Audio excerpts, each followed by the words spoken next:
ये भारत जो आज ऐसा है ये ऐसा नहीं था। आज जैसा भी नहीं और अब से कुछ साल पहले जैसा था वैसा भी नहीं। आज तो हालात बहुत नाजुक, हर तरह की पाबंदियां हैं, कमजोरों पर जुल्म हो रहे हैं, गरीबों पे खाने के लिए रोटी की व्यवस्था नहीं है, बहन बेटियों पर अन्याय हो रहे हैं, धार्मिक आजादी खत्म होती जा रही है और पढ़ लिख के जो बच्चे नौकरी रोजगार कर रहे थे वो सरकारी नौकरियां खत्म हुई। 500 रुपए पेंशन के नाम पे कुछ लोगों तक विधवा, वृद्धा, विकलांग पेंशन जो है वो पहुंचती है, सब लोगों तक नहीं पहुंचती। बहुत सारे लोग गांव में ऐसे जिनके कागज भी नहीं होते। नौजवान पढ़ा लिखा बेरोजगार होगा। प्राइवेट स्कूलों में फीस इतनी होगी कि कोई गरीब का बच्चा उनमें पढ़ नहीं सकता। प्राइवेट हॉस्पिटलों में जहां अच्छा इलाज मिल रहा है वहां गरीब आदमी नहीं भर्ती हो सकता। इस तरह के हालात हैं। जैसा मंत्री जी ने जब बताया, वो अपनी बात को बता रहे थे कि देश में जो संविधान आया तो संविधान ने सुनिश्चित किया कि हर बहन बेटी को, हर नौजवान को, हर व्यक्ति को, किसी भी जाति धर्म का हो, सबको बराबर के अधिकार होंगे। चाहे वो हिंदू हो, मुसलमान हो, सिख हो, जैन हो, ईसाई हो, कोई भी हो, और कोई छोटा बड़ा नहीं हो। इस बात को 600 साल पहले सतगुरु रविदास जी महाराज कहते, ऐसा चाहूं राज में जहां मिले सबनु अन्न और छोटे बड़े सब बसे रविदास रहे। कि राज ऐसा होना चाहिए जिसमें कोई छोटा बड़ा ना हो, कोई ऊंच नीच ना हो, कोई भेदभाव ना हो, किसी में जुल्म जाति अत्याचार ना हो, सब लोग बराबर हो, कोई बहुत अमीर ना हो, कोई बहुत गरीब ना हो, सबको खाने के लिए अन्न की, तन ढकने के लिए कपड़े की और सर ढकने के लिए छत की और पीने के लिए साफ पानी की व्यवस्था हो। 600 साल पहले क्या कहते हैं। उसी राज को बाबा साहब अम्बेडकर ने संविधान में लिखा कि देश में किसी भी जाति धर्म का व्यक्ति कोई छोटा बड़ा नहीं, किसी के साथ भेदभाव नहीं हो, सब लोग अपने धार्मिक स्थलों में अपना पूजा, अपनी उपासना जो भी वो करना चाहते हैं जिस तरह से वो कर सकते हैं। भारत के संविधान इस बात की इजाजत देता है। आर्टिकल 25-26 इस बात की पुष्टि करता है कि सभी को धार्मिक आजादी है और यही वो संविधान है जो अगर कोई किसी पे जुल्म जाति कर देता है तो वो सजा का भी प्रावधान कर रहा है कि अगर आप कोई किसी को अपमानित कहेगा तो उसको सजा मिलेगी, कोई किसी का मारपीट करे उसको सजा मिलेगी, कोई किसी बहन बेटी का अपमान करे उसको सजा मिलेगी। लेकिन आज ये संविधान इसलिए खतरे में है क्योंकि संविधान की रक्षा करने वाले लोगों ने अपनी जिम्मेदारी और काम कम कर दिया। अब इस देश में तो बाबा साहब अम्बेडकर ने सुनिश्चित किया था कि जिन लोगों को सदियों तक कुर्सी पर बैठने का मौका नहीं मिला, जिन लोगों के जीवन में तमाम तरह की गरीबी, बेबसी, लाचारी और जिनके जो सपने तो देख सकते हैं लेकिन सपनों को पूरा नहीं कर सकते, उनको भी राजकाज करने का मौका मिले। लेकिन दुश्मन बड़ा समझदार, दुश्मन ने सोचा कि इस तरह से तो गरीब आवाम भी कुर्सी पे बैठ जाएगी, तो उसने षड्यंत्र किया कि इनके पास वोट है और हमारे पास नोट है, हम इनकी वोट को नोट से खरीदते रहेंगे। लंबे समय तक ये संघर्ष चला और बाबा साहब जो चाहते थे वोट के जरिए हो वो नहीं हो पाया और अपनी बात को समझाते समझाते डॉक्टर बाबा साहब अम्बेडकर इस दुनिया से चले। फिर इस बात की जिम्मेदारी 10 साल के बाद माननीय काशीराम साहब ने उठाई और उन्होंने गांव गांव जाकर समाज को समझाना शुरू किया और लोगों से कहा कि पहले तो छिटे पिटे लोग, टूटे फूटे लोग, सताए हुए लोग एकजुट हो जाओ और फिर अपनी वोट का सही इस्तेमाल करो और ये वोट का अधिकार गुलामी से मुक्ति के लिए मिला है, न कि इस वोट को बेच के आप लोग कुछ पैसा कमा के अपने जीवन में बदलाव कर सकते।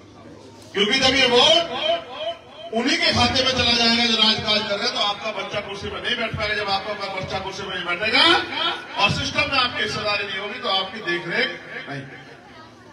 उन्होंने ही बाबा साहब अम्बेडकर ने संविधान में सरकारी इंस्टीट्यूशन भी बनाया। ये जो अधिकारी आज बैठते हैं, चाहे वो पुलिस का हो, चाहे वो एडमिनिस्ट्रेशन का हो, चाहे वो डीएम हो, एसपी हो, कलेक्टर हो, वकील हो, जज हो, चाहे वो सेक्रेटरी हो, पटवारी हो, तमाम तरह के जो पद बनाए, ये पद आपकी सेवा सुरक्षा के लिए बनाए कि जो योजना बनेगी आप तक पहुंचाएंगे। लेकिन आज क्या है, आप किसी दफ्तर में चले जाओ, बिना पैसे दिए कोई काम नहीं होता। और अगर आपको झूठ में भी कोई पकड़ के ले जाए सबके बिना पे, तो भी आप बिना पैसे दिए छूट भी नहीं सकते। और अगर जैसे हमने बचपन में पढ़ा था किताब में, अंधेरी नगरी चौपट राजा, टके शेर बाजी टके शेर खाजा, कि अगर कोई नहीं मिल रहा है तो किसी के गले पत्ता गिर कर किसी को भी सूली पे चढ़ा दो। ये भी आज देश में देखने को मिला।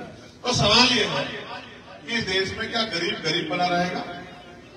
क्या माओ बहनों को 60 साल के बाद जब वो वृद्ध हो जाते हैं, क्या इस देश में अच्छा जीवन जीने की क्या अधिकार उनको नहीं है? क्या किसान को, मजदूर को सुख सुविधाओं का अधिकार नहीं है? क्या पढ़ी लिखी बहन बेटियों को रोजगार का अधिकार नहीं है? क्या पढ़े लिखे भाइयों को बेरोजगारी से मुक्ति नहीं मिलनी चाहिए? क्या सरकारी नौकरियां, जैसे अभी एक सरकारी नौकरी किसने दिया था पुलिस की भर्ती में, कितना पैसा भरा? 400 रुपए। देखो, एक तरफ तो डकैती चल रही है सरकार की, वैसे कैसे कि 300 साढ़े 300 रुपए का सिलेंडर 1150 का कर दिया, 150 रुपए का बिजली का बिल 550 600 रुपए कर दिया, 50 रुपए का पेट्रोल 100 रुपए का कर दिया, और 50 रुपए की दवाई 250 रुपए की कर दी। फिर आप कहीं जाके देख लो, आज यातायात के साधन भी जो है वो खर्चीले हो गए। पहले जो किराया लगता था आपका यहाँ हरिद्वार का, आज उसका कितना लगता होगा आप चेक करके देख लें। ठीक है, ऊपर से 400 रुपए पर बच्चे से लिया कि आपको नौकरी देंगे। 48 लाख बच्चों ने फार्म भरा और 200 करोड़ रुपए सरकार के खाते में जमा हुए। यानी कि सरकार दे तो नहीं रही, लेकिन लूट जरूर रही है। तो और फिर पेपर की भर्ती का पेपर, वो जो पेपर है वो लीक करा दिया। अब बच्चे नौजवान पढ़े लिखे मन को सुन के, अब कुछ दिनों बाद 7-2 साल बाद उनकी उम्र भी चली खत्म हो जाएगी उस तरह से, तो वो नौकरी भी नहीं कर पाएंगे। तो इस देश में गरीब का बच्चा करेगा क्या? अगर आप ये चाहते हो कि ये सिस्टम दोबारा से उसी ढांचे में आए कि हम लोग गरीब कमजोर लोग भी आगे बढ़े, जिस तरह पहले हमारे यहाँ टूटे फूटे छप्पर होते थे, आज हमने ईंट के पक्के मकान बना लिए, तो ये मकान भी सुख सुविधा से अर्जित हो। तो आपको लोकतंत्र की शक्ति को समझना पड़ेगा। जिस जुल्म जाति के अत्याचार को उन्होंने आपके ऊपर किया, आप उस लाठी का जवाब लाठी से नहीं दे सकते हो, उस अन्याय का जवाब अन्याय से नहीं दे सकते। इस सब का जवाब देने का एक मौका आपको मिलता है कि आप वोट की ताकत से उनको सबक सिखाओ, वोट की चोट दो और अपने व्यक्ति को कामयाब करो। जब तक आप ये नहीं करोगे तो ऐसे लोग कुर्सी में बैठे रहेंगे जो आपकी वोट लेके जाएंगे, तनख्वाह लेंगे, पेंशन लेंगे और आपकी तरफ पलट के भी नहीं देंगे। और आपको एक गरीबी, मैं आपको लिख के देता हूं, मेरी माए बहने बैठी है, ये गरीबी 10 साल में खत्म हो जाएगी। मेरी बात को आप याद रखना, मैं आपको संकल्प के साथ कह रहा हूं, मैं झूठ नहीं बोलता हूं। अगर सिस्टम में अच्छे लोग आकर बैठ जाए, जो तनख्वाह मिलती है नेताओं को, जो तनख्वाह मिलती है अधिकारी कर्मचारी को, आपके टैक्स के पैसे से मिलती है, जो सुख सुविधा उनको मिलती है आपके पैसे से मिलती है। जब आपके पैसे से उनको सुख सुविधा मिल सकती है तो आपको भी मिल सकती है। 14-15 लाख करोड़ रुपए अडानी का, अंबानी का माफ करने वाले किसान कमजोरों का 1 रुपया माफ नहीं करते। 10,000 रुपए बिजली के बिल पे आपसे काट देते हैं और 4 मारते हैं लट। मैं बात आपको इसलिए बता रहा हूं कि 1 रुपया लीज पे उद्योगपतियों को 100 साल के लिए जमीन देती सरकार, और आप अगर 1 गज जमीन पे 1 ईंट फालतू कर लोगे तो आपको, आप पे कर मुकदमा, आपको भेज देंगे जेल। ये है इस देश में, ये सब ये देश अमीरों के हाथ में चला गया और वो पैसे के आधार पर सत्ता में आते हैं, सत्ता के आधार से पैसा कमाते हैं, वो मौज काट रहे हैं। गरीब इस देश में बेबस हो गया। अगर इस बेबसी खत्म करना है तो एक ही रास्ता, उसके अलावा कोई रास्ता नहीं। अगर आप सोचो लाठी से बदल दोगे, नहीं बदल सकते। आप समझो कि आंदोलन करके गोली खा के बदल दोगे, नहीं बदल सकते। हाँ, अगर आप अपने वोट का सही इस्तेमाल करो तो बदला जा सकता है। अगर आपने इस बार इस लड़ाई में चंद्रशेखर आजाद की मदद की तो फिर आपको किसी का आगे हाथ फैलाना नहीं। मैं ये बताना चाहता हूं कि ये 500 रुपए पेंशन आपकी किसने बैठ के बनाई? क्या वो अपनी मां को भी 500 रुपए पेंशन देते हैं जिन्होंने बैठ के बनाई? बताओ, 500 रुपए में एक शॉल आ जाता है क्या मेरी बहनों? बताओ, एक नया शॉल 500 रुपए में आ जाता है क्या? वो दिन चले गए। तो आप समझो वो गरीबों को जो कुछ देते हैं, मजाक उड़ाते हैं वो गरीबों का। जैसे किसी को भूख लगी हो, 4 रोटी उसको 1 रोटी देके और 3 रोटी उसके आगे से उठा ले।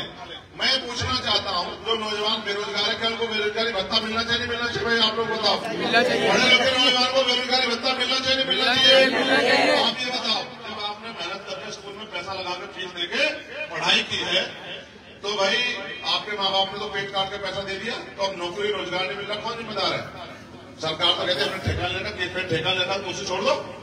अगर तुमने ठेका ले रखा तुमने ठेका ले किसका रखा? अडानी मारेगा। तुमने ठेका ले किसका रखा? पूंजीपति होगा। गरीबों का ठेका कौन लेगा? गरीबों को अपना ठेका अपने आप लेना पड़ेगा और उन्हें वोट की ताकत से अपने बीच के व्यक्ति को कामयाब करना पड़ेगा, तब जाके बात आगे। वरना अगर आप ये काम नहीं करोगे तो फिर आप इस देश में गरीबी बेबसी में जीते रहोगे और आप ये सोचते रहोगे कि भाई ईश्वर हमारी मदद नहीं करता। ईश्वर किसकी मदद करता है? हर कहते ना, हिम्मत मरदा तो मदद खुदा। ऊपर वाला भी, कुदरत भी, ईश्वर भी उसी की मदद करता है जो अपनी मदद स्वयं करता है। आप पहले आप चलो एक कदम, तब जाके लड़ाई आगे बढ़ेगी। यहाँ पे सोचो कि आप घर में बैठे रहो, रोटी टुकड़ा घर से आ जाएगा, ऐसा नहीं होता है। जब आप घर से चल के खेत में मेहनत करोगे तब फिर रोटी टुकड़ा भी आपकी तरफ चल के आएगा। बताओ, किसान खेत में काम करता है तो फसल तो बहुत दिन बाद होती है, मेहनत ही करता है ना, फिर कुदरत में भरोसा करता है कि मेरी मेहनत को सफल करना। इसलिए मैं आपसे कह रहा हूँ, इस बार आप इस लड़ाई में हमारा साथ दो। बताओ दोगे नहीं दोगे? बताओ बताओ जो लोग साथ देंगे। ये मेरी दादी माँ से पूछ रहा हूँ, बताओ अपने बेटे की मदद करोगे नहीं करोगे? मैं दोनों हाथ उठा, एक हाथ उठाने वाले को तो मानूंगा इनको, ये मानूंगा वो तो धोखा देने के लिए उठा रहा है, मुंह दिखाई कर रहा है। ये जो मेरी बहनें ऊपर बैठी है माए, बताओ साथ दोगी नहीं दोगी?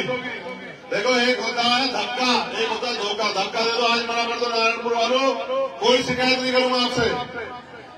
जब तक मेरे शरीर में लहू का आग निकलता रहेगा, पूरी ईमानदारी से आपके इस गरीबी बेबसी काटने के लिए लड़ता रहूंगा। आज मना कर दो, कोई शिकायत नहीं करूंगा दोनों बात का।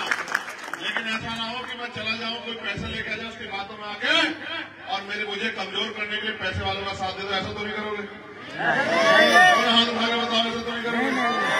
धोखा तो नहीं दोगे? पक्का? अगर गरीब भी गरीब को धोखा देगा तो फिर तो कुछ बचेगा ही नहीं। क्यों भाई? ये बहनें जो ऊपर बैठी, बताओ, पैसे वाले की बातों में तो नहीं आओगी? जिन लोगों ने वोट लेकर ठगा उनकी बातों में तो नहीं आओगी? किसे दोगी वोट इस बार? बताओ, जोर से बताओ, जोर से बताओ। अगर केंद्र कामयाब हो गई, फिर कह रहा हूं, ये सतगुरु रविदास जी, बाबा साहब गौतम बुद्ध आपने लगाए, अगर केंद्र कामयाब होगी तो आप ये मान लेना कि किसी गरीब की तरफ कोई आंख उठा के नहीं देख पाएगा। उस दिन के बाद मेरी इस बात को आप याद रखें। अधिकारी कर्मचारी जहां माथा टेकने जाते हो कि भाई वो हमारे मालिक है, वो अधिकारी कर्मचारी गांव में कैंप लगाने आएंगे, मेरी बात को याद रखना। आपको राशन कार्ड के लिए, राशन के लिए, आपको आधार कार्ड के लिए, किसी और कार्ड के लिए किसी के दफ्तर में नहीं खड़ा होना पड़ेगा। मेरी बात को आप याद रख लेना, ठीक है? आपके आगे की लड़ाई लड़ने का आपका भाई चंद्रशेखर आजाद, इस बात के पीछे की लड़ाई लड़ो आप बताओ कामयाब करोगे नहीं करोगे? देखो, एक बात अधूरी रह गई थी, क्योंकि ऐसा हुआ कि वो भाई का बहन, मैंने अपनी मां से सीखा, किसी के सुख में शामिल होना, दुख में शामिल हो। तो मैं इसलिए चला गया जब मेरे सामने जनाजा जा रहा था उसको कंधा देने के लिए, ठीक है? मैं आपसे बता रहा हूँ, जब बाबा साहब ने वोट का अधिकार दिलाया तो इन्होंने नोट से खरीदने शुरू किए, और जब मैंने व काशीराम साहब ने समाज को तैयार किया कि नोट से बिकना नहीं, तो मशीन लिया है, या ईवीएम द्वारा वोट की चोरी हो जाती है, आप किसी को तो जाती उनको ही है।